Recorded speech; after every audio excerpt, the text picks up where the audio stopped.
So mga madam, kaganapan na to karon. Well, mag-pick up ta sa atong kuan, sa atong solar lights. Slow boat from China. China. Ito kadugay kay siya mga madam. 2 months naman ning order, just ko. 2 months na og hinulat. So sa Light Matters gyapon siya mga madam noon. Dito na to siya gina-order. So ato pick up on kay na naman siya. While ta hulat-hulat sa ta kay ilang manggit test kay kung baka dili siya mo function ba.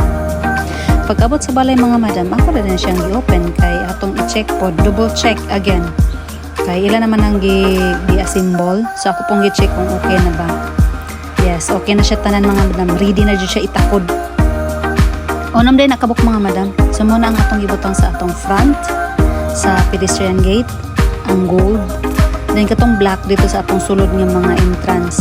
Ang uban wala ko picture mga madam kay wala pa matarong og butang. So muna atong suga. Upat siya kakulay mga madam, kana siya mag warm one, kana siya may white.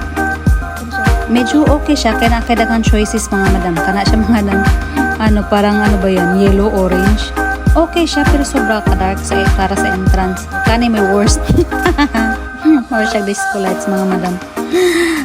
Pink ba na purple? Basta kamanay tanawa na mga madam. Okay siya, solid siya. Depende na sa kung sa imong ipa siga mga madam. Pink ba? Kana bang light?